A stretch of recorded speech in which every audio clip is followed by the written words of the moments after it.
Everybody, JJ Cooper, Geoff Pontes back for another Baseball America Prospect podcast. We are rolling through our kind of state of the organizations. We're looking at the farm systems combined with a little bit of what the major leagues look like for all 30 teams. If you haven't already listened to the AL East, the AL Central podcast, those are already up on the Baseball America feed, also on the YouTube channel, and which is just Baseball America on youtube.com/Baseball America.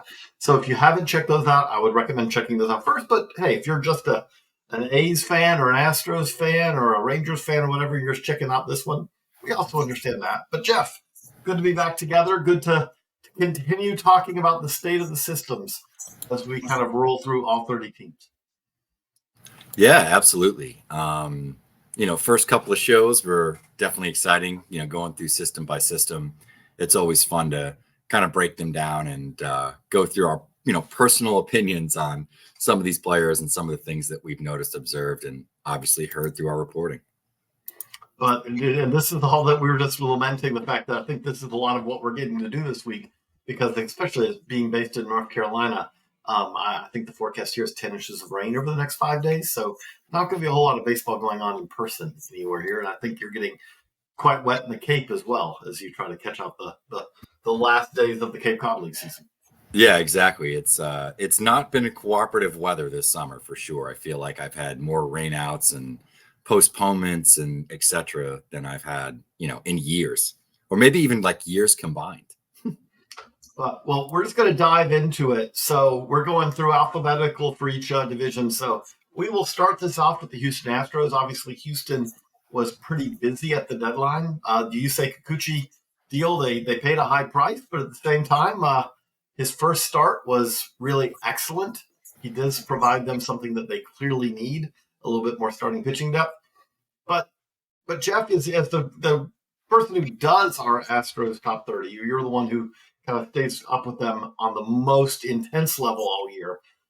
When you look at this Astros system right now, it's thin. Is that is my assessment one that matches yours, or am I selling them a little bit short? No, I don't think it's an awful top 10. I think there's players, especially in the top 5. You got a bunch of position guys that I think you can look a few years down the road and say, like, this guy can be an everyday regular. Even Zach DeZenzo, I know that he was a hot name last year, started the season on the injured list for a good chunk of the year. Since he's come back, I think he's made a couple of hot sheets since he's been up in AA. AAA, the numbers have been pretty good. He's a guy that maybe comes into the mix next year. Jacob Melton has been sort of a back-end top 100 guy for us for a better part of a year now. Bryce Matthews is tooled up and interesting. Walter Yannick, their recent first-round pick, is one of the better defensive catchers in the draft. The questions on him is how much is he going to hit? And then Louis Baez is an exciting power prospect that's kind of up and down at times. I think that the narrative with the system, though, is year after year, they churn out a couple of guys that are somewhere in the mix from 10 to 30 that turn into better big leaguers than we may anticipate. It may not be at the rate that it was 5 or 6 years ago, but there's always like a Ronel Blanco or someone like that kind of lurking within the system. So I think it's one of those systems where you got to pay attention to it. There's no easy answers often after like 4 or 5, but there might be some sneaky big leaguers in here. But in terms of system rankings and that sort of thing, that doesn't help a whole lot in terms of where their standing is when you lay it out against the other, 29 clubs. The thing I look at right now is, and this is not really a criticism at this point, because what the Astros have done over the last decade, this is a team that has been a playoff contender. I think if they make it this year, I think that'll be 9 playoff appearances in 10 years, obviously a pair of World Series, titles in there. And yes, I hear thousands of podcast listeners saying, but Spygate and all that. But whatever you want to say about all that, the Astros have been one of the best teams in the American League for a decade now. I do kind of feel like that, not that the end is coming, but I do feel like that it's going to get a lot tougher for them. This year's been tougher for them. Let's just be honest. Like, this has been more of a slog. But when you look at Alex Bregman hitting free agency, next year Kyle Tucker, his last year before Kyle Tucker is free agency. Framber Valdez, Luis Garcia are getting they have players who are going from young stars to kind of the peaks and then kind of like the middle of their careers, some of which they're retaining, some of which are going to hit free agency. And then you also have stars like Jose Altuve, who's been a star for them for a very long time now, who's, still a very good player, but is headed towards the tail end of his career. Is this a team that is kind of set up to sustain this for a while longer, in your opinion, or is the end coming in the next year or two? Yeah, I think if you look at this team, they lack the depth that they had a few years ago. Looking at an Astros lineup and saying like maybe not 1 through 9, but 1 through 7 is really scary, is no longer the case. There's been some mismanagement at the MLB level, giving Jose Abreu a big contract when he was definitely on the back nine. I think a lot of teams knew that. And they had to eat a lot of money, enable for him to walk and to sort of free that up. They replaced him with John Singleton, which, doesn't inspire a ton of confidence. You're going to potentially lose, a player that's been, somewhat of a franchise face in Alex Bregman. And I think in many ways has kind of led that locker room. Jose Altuve is going to be another year older. He's 34, will be 35 next season. And you're kind of hanging your hat on Yordan Alvarez, but he's not necessarily going to have the protection that he's had in recent years. The starting pitching is fine. They obviously have some players that could come back next year and Louis Garcia and others. But there's a lot of murky health questions just across this rotation. And I'm sure if you asked the Astros 2 years ago if they expected Spencer Arrighetti to be a major part of their rotation, Ronald Blanco, like I said, has been a great story, but he was a reliever until a few years ago, and they made a transition there. I think it's definitely set up to, potentially bottom out in the next couple of years. We'll see how aggressive they are in free agency and bringing some players in. They have been aggressive in spending money, just not necessarily on the right players. And I think just with ownership and some of the things you've heard with the front office, there's definitely some questions that sort of linger heading into next year. So if I put my money on them, sliding back a little bit next year and the following year, I think that would probably be the smart money. Obviously, the biggest criticism that is just clear is criticism of ownership. I mean, when there was a period of time there where James Click was gone, and before they hired Dana Brown, and when you talk about the Jose Abreu move, Rafael Montero move, they had to eat a lot of money now in truly terrible free agent contracts that were signed when they didn't have a GM. And it's one of those things where I do worry a little bit, when you see this, that good ownership is vital. I think good ownership of an MLB team is really kind of a hidden factor in teams that succeed versus teams that don't. But at the same time, good ownership also generally stays out of the way, and that didn't feel like that was necessarily the case. And the Astros have suffered from that. And like you said, it's not just that they suffered because they ate money. Jim Crane has enough money to eat those contracts, but at the same time, it also has left them where they're a little thinner at some of these positions, because if you sign Jose Abreu to a free agent contract, you're kind of not covered. You're not planning to be covered there otherwise. And like I said, that's where John Singleton comes in, because they needed someone to step up at that position. But you look at this overall, that the other thing, like you said, this is an organization that has done a good job of kind of producing solid big leaguers in recent years, even among guys who, kind of weren't extremely highly ranked. But I do look at it right now and say, like, there's one top 100 prospect here. There are guys who project potentially as regulars, but you said the top 5. I do feel like that once you get past the top 5 here, that's where this system really ranks poorly compared to most other organizations. Because if you talk to scouts who have, seen the Astros teams, especially in the lower levels, there's a lot of wow, there's just not much here. And that's the difference, because the thing that really did stand out, yes, there was the heist of the Yordan Alvarez trade. There was drafting Kyle Tucker, drafting Alex Bregman, guys like that.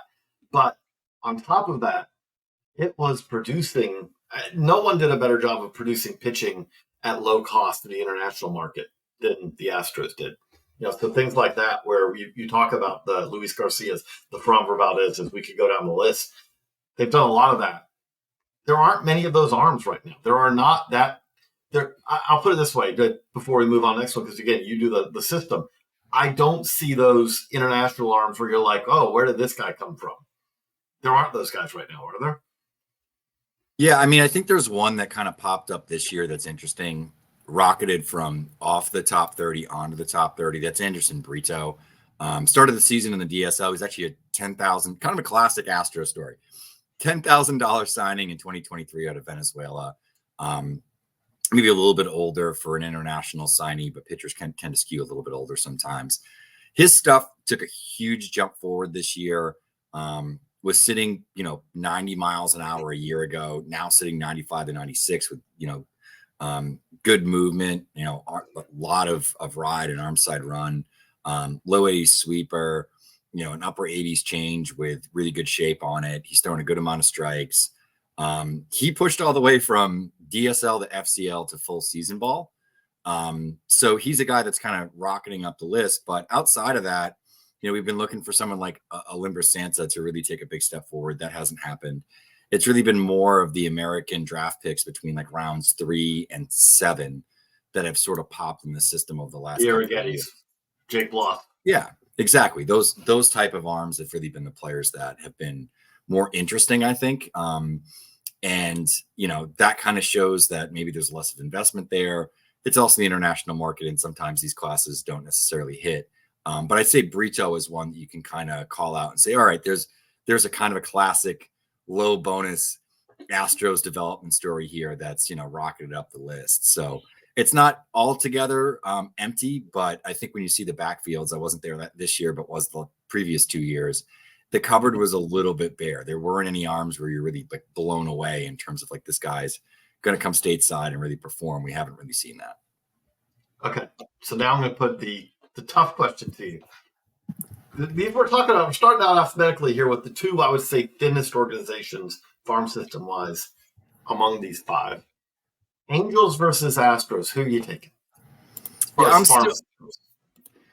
I'm still taking the Astros. I just have a very low level of confidence in the Angels. I think that, we talk about outside of the top 5, it's not that exciting.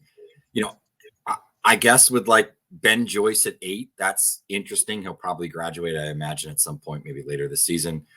They have some interesting arms kind of littered throughout. Like Chris Cortez this year was a pick that has huge stuff. Maybe ends up in the bullpen long term, but kind of an interesting player. I just look at the overall development within the Angel system going back really a decade at this point, and there's just not that inspires confidence where even if player for player, kind of when they come into the organization, you may like an Angels player a little bit more. You're probably the smart money once again is probably on betting on the Astros developing it. So I think I lean the Astros, but I mean we're talking about the dregs of sort of the top 30s here. So Christian Moore is already in Double-A, to the surprise of probably no one at this point, because this is what the Angels do. They take a first rounder, they move him rocket fast. They did it with Nolan Shanuel. They did it with Zach Neto. This is what they do. Christian Moore, I think we would at this point be surprised if he's not in the big leagues this year. Does that? I'll just ask you, does that make sense to you, the way they're doing this? Is there an upside to this, or is there more downside than upside in your opinion? I feel like it's probably more downside. There's not many players that I think are just ready straight up to handle the rigors of the major leagues and facing major league pitching, or it's mostly been position players. So I don't think I have to go into the pitching side of things. You even saw with like Wyatt Langford and some of these other guys that we thought were ready-made. There were some struggles initially, and I think we see that a lot with prospects. And especially the less time that they have in the minor leagues. We kind of saw this a few years ago with the White Sox when they rocketed up Andrew Vaughn to the big leagues. And, Vaughn has never been the player that we thought he was going to be. Maybe that was always going to be the outcome. But you have to wonder if there were things that he could have worked on in less of a pressure cooker sort of environment the type of player he would have been. I think in some ways they kind of did the same with Nick Madrigal. And then you look at Zach Nato, and I think there's upside with the bat. He's always been a good defender. He's a good all-around player. But you have to wonder if, maybe that full year in the minors might have done him some good. We've talked about Nolan Shanuel. Overall, I think it's just still underperforming, frankly. He's another guy that in another organization, they might have, coaxed a little bit more power out of him, a little bit more fly balls out of him, found a few more barrels just with, proper coaching and instruction and time really spent on development and not so much worrying about, hey, what's this guy doing in the big leagues? And I think there's an adjustment for a lot of these guys. You're talking about Moore's a little different because he came out of the best conference in college baseball, played there for 3 years, on one of the best teams and has faced some great pitching. He's faced major leaguers that are in the major leagues right now. But I think you look at Shanuel and you look at Nato and you say, these guys came from mid-major conferences. They weren't necessarily facing that sort of quality consistently. Some extra time in AA and AAA, I think, would have done good. The other thing that's strange, and we sort of saw this with the recent acquisition of George Klassen, I thought he had mastered the low A level. They sent him a low A. They seem to avoid high A and seem to avoid AAA for their true prospects. It's just a very weird setup. And I think it's good for the player because they get to free agency a little bit earlier, but they have to be successful enough to sort of garner those dollars once they do get onto the open market. So I can see some positives from it from a player perspective, but I think overall in terms of development and getting the best out of the talent that they've acquired, they haven't done a very good job of that. And therefore I'm kind of against the process, but I think until we have some more hard numbers, it's tough to say if it's wrong or right. So, when I look at Shanuel, for instance, I know he had a much better July. There are some positive signs there. Let's just say that he's starting to figure it out. Like, great. Okay, so he's figuring it out. And so in 2025, you get the first really successful big league year for Nolan Shanuel. Again, when I say successful, he's holding his own now. He's always gotten on base. He got on base last year, but you are expecting a little bit more thump out of your first baseman than what they got, especially last year. But if that's the case, then what did the Angels get by, again, it's great for the player because he's going to hit free agency at 27, before 28, instead of 30, 31. But if you're the Angels, does burning a year and 45 days of service time before he figures it out in the big leagues, is that really all that useful for you? Like, if you're looking at this and saying, okay, especially on a team, I know that really at the core of it, I feel like that the Angels' biggest problem, and this is a little bit understandable, especially when they had Mike Trout and Shohei Ohtani, is you have ownership there who is never going to be willing to say, this is the year that we need to pull back and kind of build for the future. There's no better example of that than the fact that how much better would this farm system look if instead of trading away Kai Busch and Edgar Cuero, they had acquired a ransom for Shohei Ohtani last year at the deadline. I mean, we'd be talking about a whole different farm system here. Because let's just be clear, Edgar Cuero and Kai Busch, if they were still Angels, would rank 2 and 3 on this list, 1 and 2. They're right there with Caden Dana as the best players. They'd be among the best players in the system, right? Yeah, I think like you look back on last year's deadline and it's like, guys, what were you thinking? Like, there was no shot that team was going to make a deep run. They hadn't put together, sustained winning since, the early years of Mike Trout. And I think just from a team building perspective, they had some big contracts that they kind of have to eat still in terms of Anthony Rendon and others. But if they had traded Trout a few years ago, when there was, some clamoring for that, when his value was at peak, they would have gotten a ransom. Look what the Nationals got back for Juan Soto. They could have done the same thing last year with Shohei Ohtani. And, I think if they had traded him in early July, somewhere in that range, that kind of set the market, there would have been so many players available, the amount of teams that would have been in on Ohtani, the same thing with Trout. And they just haven't really maximized their opportunities or window. I even feel it's similar at this trade deadline. They made a good deal with the Carlos Estevez deal. They got back a couple of interesting arms from the Phillies.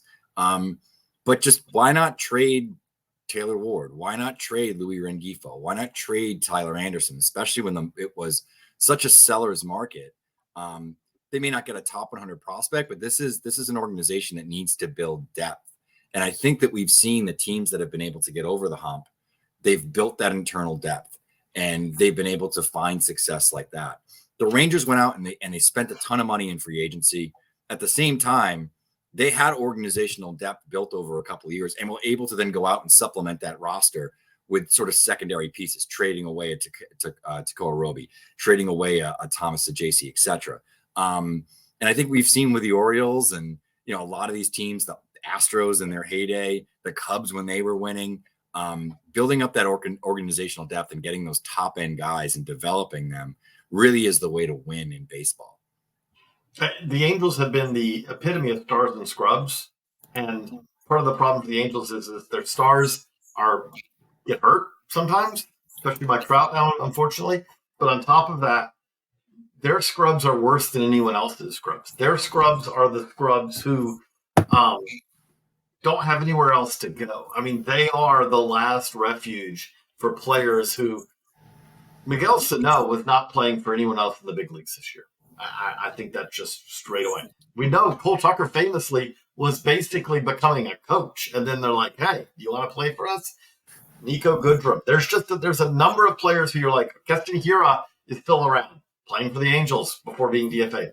The number of players who you look at and say, okay, when we talk about depth, when you talk about the Rangers in depth, well, one of the things they did is when they acquired, when they built this middle infield through free agency with Seager and Semien, that meant that the guys that they had acquired, Duran, Josh Smith, became kind of super subs. And that was useful for them to have super subs. They were able to get to a point where Leody Taveras was kind of like a center fielder / super sub.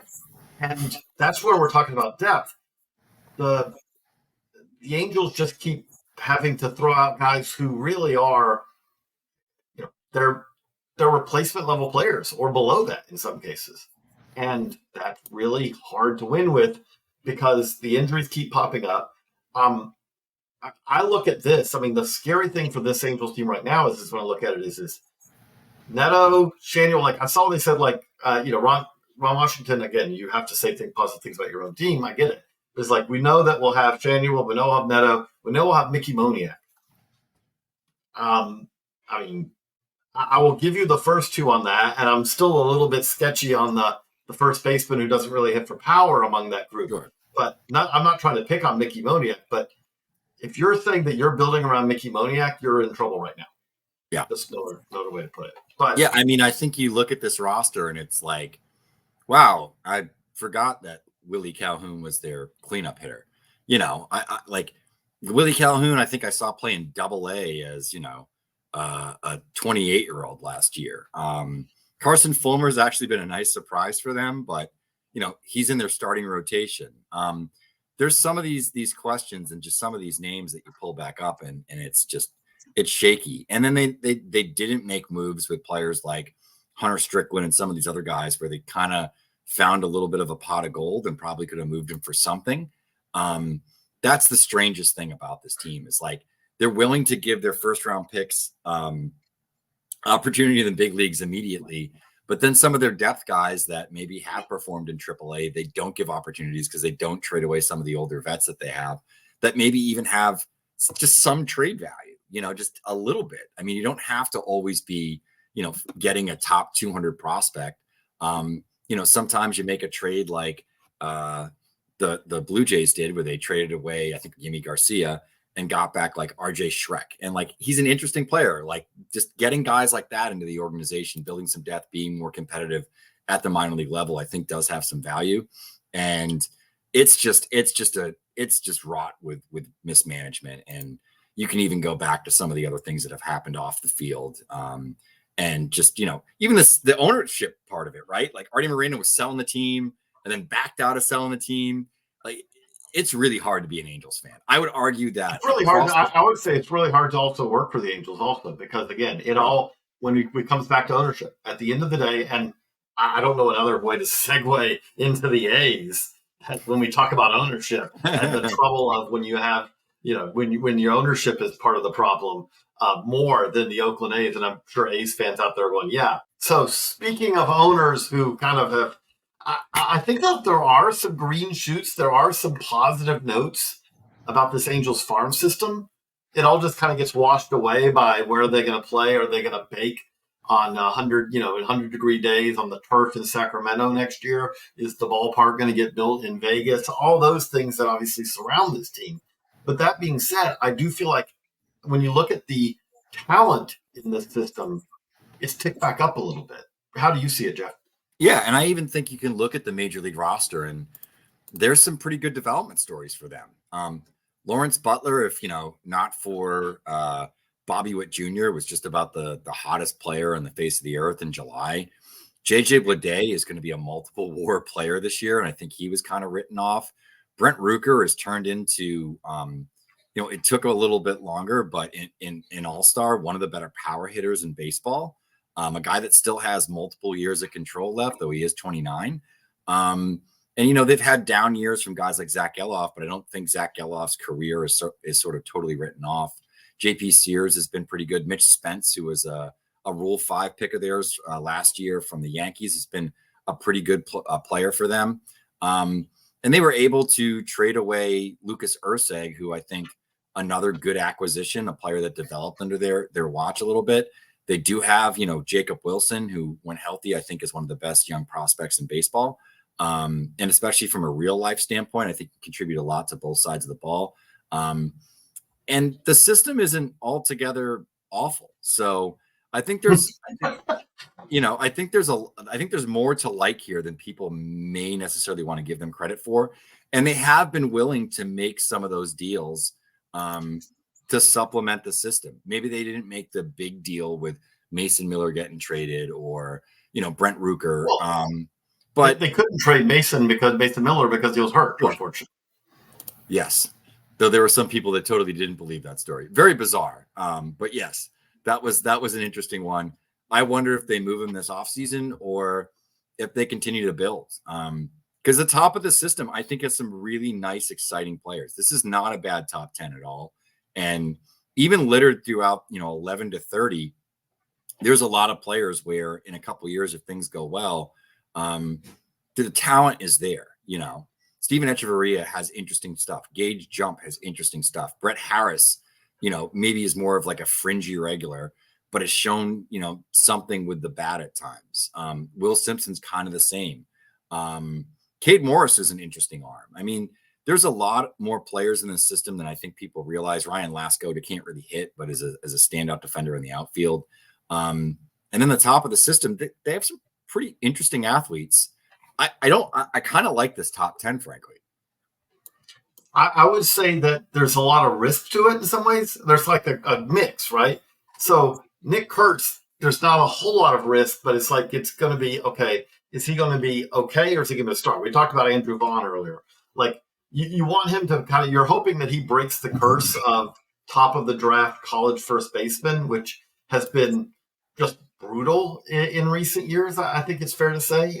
Spencer Torkelson, Andrew Vaughn, you could just go down the list, really. But you got guys like that. And then you got guys like Henry Boldy, who, if it all breaks right, could be really good. Yeah. And then you throw in, but again, like Tommy White, again, I thought they had an interesting draft. I'm not sure that I'm a giant fan of the way they approached it, but they're going to get guys out of that. Like Tommy White can hit. Now, we'll see how much impact he has. We'll see where he plays defensively. But it would be shocking if Tommy White goes to pro ball and is like hits 220 and looks lost at the plate. Because this guy was a really long track record of being a good hitter. Max Muncy's had a lot of injuries this year. And he also, like, you're always trying to figure out with the guys who are in Vegas is how much is they're having good years, how much of it is that they're in Vegas. Colby Thomas just had a great week, but it's like, okay, he had a great week where it was Vegas versus Albuquerque, and they averaged 10 runs a game because they're playing in Vegas. And you're like, okay, he had a really good week, but, we're talking about run environments that are out of this world, which is where they're trying to get to, is playing in Vegas play and run environments that are kind of out of this world. But yeah, there's Denzel Clark. Joe Boyle still, I don't know what to make of him, but there could be something there. And they have filled out that they've made enough trades that this system should have some depth. Let's just be clear. They've been bad long enough. If you keep trading off guys, they're not going to hit on all of them, but you should get something out of when you get a Barnett. You get there's just a run of these guys who they've brought in. A lot of them haven't turned out to be that much yet, but there's still something here. But how much do you think that the overall situation of the A's is going to weigh on them, not just from a development standpoint, but just from a player standpoint? Like this, it's not going to be as easy to excel as an A as it is to excel in an organization where everything's a lot more stable, in my opinion. Yeah, I mean, I think it's hard for guys to, necessarily buy in and want to stay there for the long term. Maybe that changes if they do end up in Vegas in a couple of years.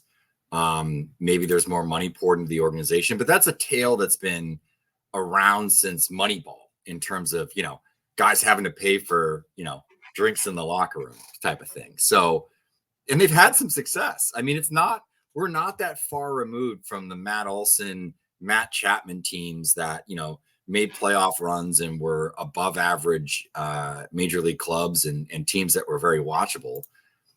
I look at this system. I look at some of the young players that they have. I like Colby Thomas, I think, more than you do. I like him. Mercer. I don't like him as much as you, but I like him. Yeah, he's tooled up. They've actually gone after high upside players. Lou Morales has great stuff. Made the hot sheet this week. He's the kind of guy that I think, like, there aren't many pitching prospects that come from the international market that kind of immediately have some impact. And you're like, all right, I can see this guy in a couple of years being up in the big leagues. You mentioned Bolte, you mentioned Muncy, Darryl Hernandez. It was a good acquisition for them. And where they got Tommy White in the draft, I'm totally fine with. I didn't like Tommy White as a top 15 pick, but Tommy White, where they selected him, totally fine. And I agree with you on that. I just going Kurtz White as your kind of base of your draft is like you're going very similar in your demographics, I guess is what I would say. Unless you think that they have Wilson, they have Thomas, they have Bolte, they have Denzel Clark, they have JJ Bleday. I mean, like, they have players that have tools within their organization, whether it's in the system or up at the major league level. There's a way that this can all sort of congeal together in a few years and turn out to be a pretty interesting team. So I think I look at this team and I look at the White Sox, who sort of went downhill at similar times. I have more confidence that the A's can be a good team. We talked about it yesterday. There aren't the reinforcements in the White Sox system. I think you look at the Athletics and you say, I think they're in a better spot than the Angels and a lot of other teams. And you just have to hope that maybe there's some more direction from the top and that things get settled a little bit. I don't think they're bad talent evaluators, frankly. I think they've done an okay job of that. Development, maybe a little bit of a different story, but I think you can say that for about half the teams in baseball. And there's a lot of development stories that get out there, I think, sometimes that can be a little bit of an eye wash when you start to talk to players and, the type of stuff that they're doing. And it's maybe billed one way and then sort of perceived internally differently. So we'll see. I don't cover the Athletics myself. That's Mark Chiarelli that handles that. But I always go over the system with Mark because I oversee it when we update the 30s. And I think we always kind of come away being like, I don't hate the system. There's players here that I really like. And they have a good mix of, skill guys like a Kurtz or a White who can hit. And then some of these tooled up players as well. And frankly, I think I got to eat crow on Jacob Wilson. He's been a great pro so far. Got up to the big leagues, can play some shortstop. He certainly can hit. Is he going to win an MVP award? No, but I think could potentially be an all-star for a few years. And there's maybe some more impact in the bat to come, just simply because he's 6'3", 190. I mean, he's not small. It's not like we're talking about a Nick Madrigal where he's tiny. He's what Nick Madrigal was hoped to be. Yeah, it's what people wanted Nick Madrigal to be. Exactly. He can play short. They hope Madrigal could play short. He couldn't. His contact skills are elite, but he hits the ball hard enough for that to matter. those two things were the things that derailed Nick Madrigal from being regular. Yeah. Jacob Wilson doesn't have those issues. But, okay, so now we are going to the opposite end of the spectrum as far as farm systems, because Seattle's up next. And this has not been, I would say, a great year for the Mariners. It's been a fine year, but like offensively, it's been a surprisingly poor year. They really haven't had, besides Cal Raleigh, it's kind of hard to point to the hitters for them who've been kind of the carry the team kind of guys. Julio Rodriguez has battled injuries a lot and had some periods of ineffectiveness. You go down to the minor league system, though, and I really like it. I will say, though, there's a lot of risk here to me because it's still a lot of guys a lot of them have made the jump to high A, but it's a number of guys who are still several steps away from the big leagues. But when you talk about a system that has Colt Emerson, Lázaro Montes, Johnny Farmello, Cole Young, Sheldon Celestin, Logan Evans, who was a pop-up prospect this year, like there's a lot here to like. Is this a top-tier farm system to you, Jeff, or is this more of a mid-tier farm system? I think just because of the talent at the top, and they've done a good job high in the draft. They've done a good job of uncovering some gems later in the draft as well. Logan Evans is a big one. You know, we've talked to a ton of scouting departments that were like, we didn't have this guy even turned in. I mean, I think it's maybe 8 or 9 at this point I've spoken with. They were like, yeah, we need to have a report on him. And then the things that they've done in the international market consistently. They draft really well. I mean, I would argue that my favorite pick in the 2024 draft was Ryan Sloan. I thought they got a deal there. I think the upside is huge. Guys that scouted him for other teams in the Midwest loved him. One comment that I've gotten, I used it yesterday on the fantasy podcast, but I had one scout say that he could throw a marshmallow through a battleship. Like just one of the best lines that I've heard from a scout in a long time. But that's legitimate stuff. And they do a good job of coaxing more out of guys like that too. And I even look later in the system. There's a guy like, Brandon Garcia, who made our hot sheet this week. He's been really good. That's a guy that they got almost as like a forgotten player in the 11th round, who's in Double-A and pitching really well. A lefty with, a sinker and a slider and good stuff. Teddy McGraw, if he can stay healthy, I think has always had the ability to be a really good prospect. Even a guy like Ryan Bliss, they've gotten some value out of him this year. I just think overall, this is just a good development program that players come in one way and come out another way. And they've done it on the fly pretty quickly. Bryce Miller turned into a really good player pretty quickly. They just do a good job of identification. And I think they do a good job of identification that meshes with their player development. They know the traits to go after. They know the type of players that their player dev group is going to be able to get more out of. And for me, I think this is the model of player development right now. Just because of how well they've done with it, how many players have come to the major leagues, and they've done something with pitching that's just hard to do. It's hard to consistently churn out starters who are good, that are rotation pieces. They've done it, and I think they got some more on the way as well. The thing I look at is if you're talking about kind of overall the big picture, this is the team that has a foundation at the big league level that they can count on for years to come. Because you said that's starting pitching. Starting pitchers can't get hurt. We fully acknowledge.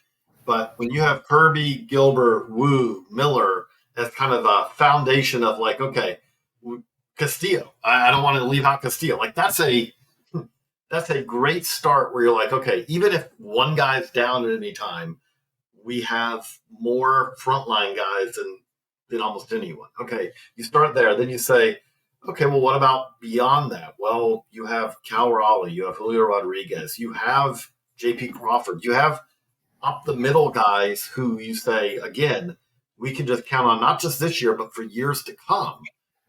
Again, then you just say, well, how do we fill in around them? And that's where they don't need a Colt Emerson. They don't need a Lázaro Montes. They don't need these guys to be stars from the day they arrive. They just need them to fit in with a team that already has guys who should kind of be carrying that weight. That's what you want. I mean, that's where I do look at this and say, in a division where we talked about that, the Angels, we don't know where they're going. The A's are obviously kind of still trying to climb back up and face a lot of uncertainty. And the Astros are, I would say, even the most optimistic Astros fan would look at it and say, yeah, we're heading in a decline phase considering the state of this roster. And Texas is also older than Seattle. This still should be a team that is here this year and for several years to come. But now the question is going to be with a lot of these, again, these minor leaguers who are still several steps away, is a Ford or an Emerson or a Farmelo who's coming back from a knee injury that unfortunately has cost him, this second half of the season.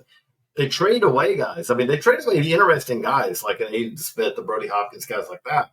But I felt like that there were guys that they absolutely could trade away because they have they have other guys who are every bit as good as the guys that they traded away, I guess is the way I would.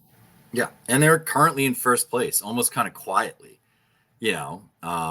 I think there were some comments made by Dipoto this offseason, and that kind of upset the fan base. But I think you look at what they've done internally, the way this organization was perceived 4 or 5 years ago is very different than how it's perceived over the last 2 years. And I just feel like there's a lot to like. And they have tradable assets. They have obviously a first place major league roster right now. And this is about as loaded of a top 10 as you're going to see. But we're going to move on to the last team because Geoff's got a chat as we do this. And I've already promised him we'd be done by 2 for his chat. And we're going to bleed over on that just a little bit. But the Rangers farm system, I'd say, is thinner than it's been. But it's still, there's some guys I really like here. And on top of that, they're a team that when you say, okay, well, why is it thinner? Well, they did just graduate 2 outfielders who could easily still be in the minors. And if they were, this system would look a lot different in Evan Carter and Wyatt Langford. They still have a guy like Sebastian Walcott at the top of the system who's really kind of was thrown in the deep end by being sent to high A at his age, but he didn't drown. He's kind of figured it out, and he's kind of gotten better and better as the season's gone along. Kumar Rocker's back on the mound. Emiliano Teodo, who we saw at the Futures game, was probably as good an arm, as impressive an arm at the Futures game as pretty much anyone. But when you look at this, is this a system that has some pieces to trade, or are there potentially some foundational pieces here to you, Geoff? I think there's a little bit of both. I think you look at the arms, and I think there's a lot of guys here that can fit into major league roles, whether it's as a reliever or as a starter. Players have gotten better. Their identification process has been good. Alejandro Rosario, I think, was a guy that was a little lost at Miami. They saw some changes and some things that he did when he was in the Cape Cod League for a short stint and said, hey, like we could change this guy's approach in terms of being less fastball heavy. And we've seen the results. I mean, he's now 5th in this system. They have guys, like you mentioned, like Winston Santos, Teodo. Kumar Rocker, I think, is probably even underrated in our top 10 just based on what the early return. He should move up again now because I think he's a potential prospect, frankly. Like he's looked really, really good. And it's a health concern, but I think that pick, the further we get away from it, it doesn't look like that bad of a pick at the top of the draft. They've had some things that haven't worked out too. I think you can certainly point to Brock Porter and how much he struggled as a professional and say, hey, that was a guy that everyone kind of thought was a slam dunk arm, but there's a lot of arms in this system. They do really well in the international market. They're willing to spend money in the international market. And I think if you look at their major league roster and particularly their lineup, there's not a lot of holes to fill over the next 2 years. So there's some time, some runway for some of these younger prospects like Walcott, et cetera, to kind of get up to speed and be ready when they need to sort of backfill. Finding young controllable pitching is not easy.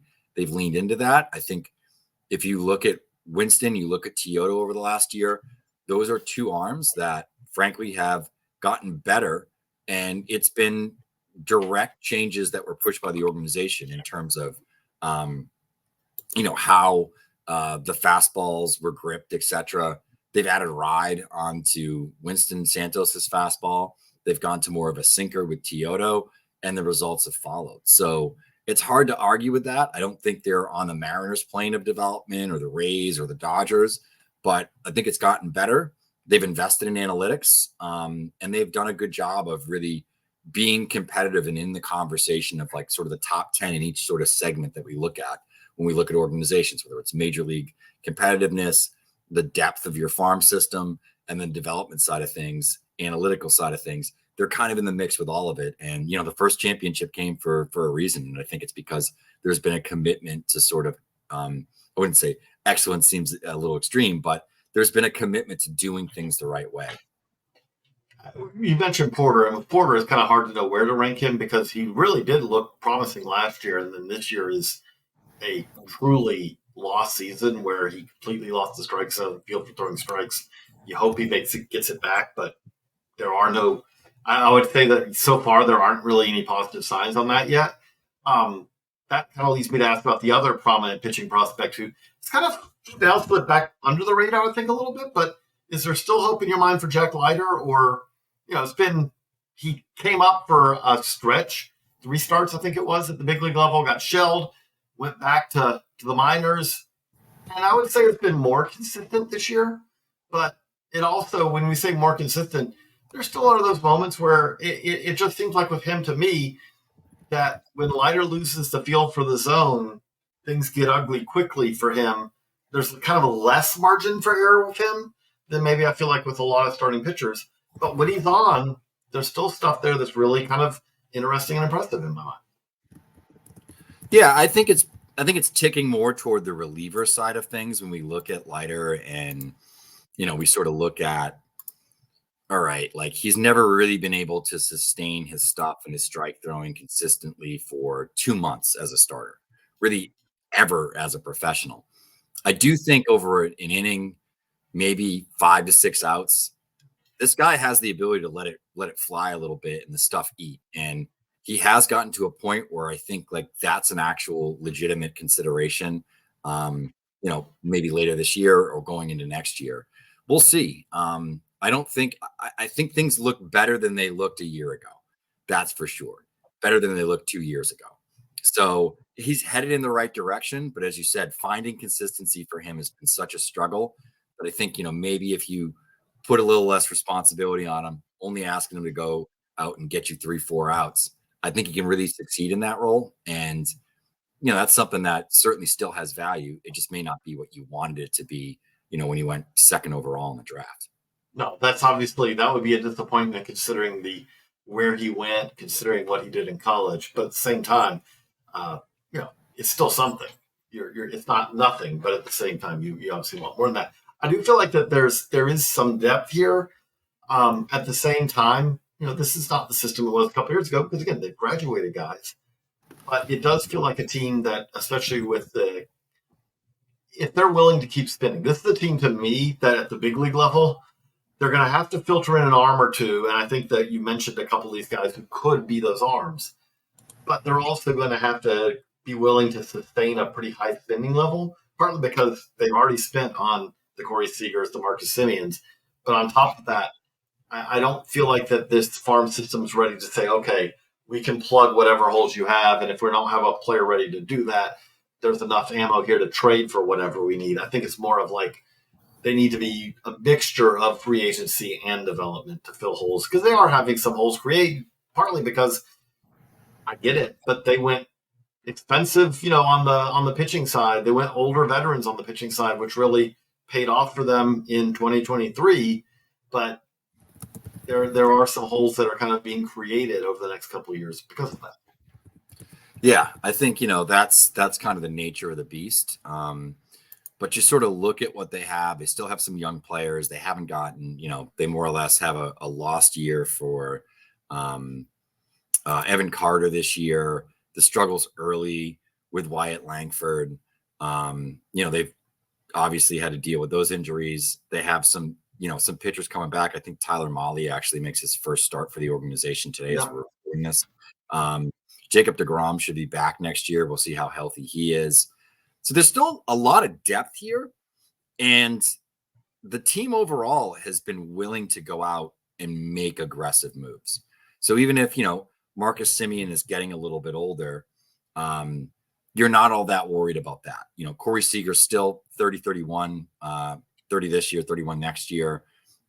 Josh Young, despite always being injured, only going to be 27 next year. Adolis Garcia's ticked back a little bit, but I think you're kind of playing with house money with that one. But you're talking about players here that are like corner outfielders, first baseman. Like that's kind of where the holes are. Those players are easy and fairly cheap to acquire on the open market. So kind of the up the middle positions have been less of a concern for them, and they have pitching and they have some pitching depth. So I think that's kind of what's interesting with this team. It's just a matter of, will DeGrom come back and be the top of the rotation guy? Is Kumar Rocker going to be a healthy starter for the next 2 to 3 years? Can Leiter provide something to the major league club? Can Teodo and Winston Santos build off of strong years and, maybe make the jump to the big league rotation next year and, just kind of hold down that 4 or 5 spot so they're not starting, Jose Urena. I think that's the biggest questions for me. But at the same time, you have to look at the organization, have some confidence in Chris Young's group that this team will go out there and they'll make deals that they need to make to be competitive. And I think that's the most that you can ask from ownership and the front office. So that is the AL West. We are now 3 divisions down, 3 divisions to go. We have the NL still to go. Keep it here, the Baseball America podcast, also the Baseball America YouTube channel. And we're going to keep rolling through these one a day. Tuesday, Wednesday, Thursday, we may stay with that schedule. So you may have to wait a few days for the next of these. But we're going to keep them coming. And we hope you're really enjoying our kind of, we can't BA call these deep dives because we're spending 7 to 10 minutes per org. And a deep dive for us is 2.5 hours per org. But these reviews of kind of where these systems are. So thank you again for the download. Please like and subscribe, whether you're on YouTube or your favorite podcast provider. For Jeff, I'm JJ. So long, everybody.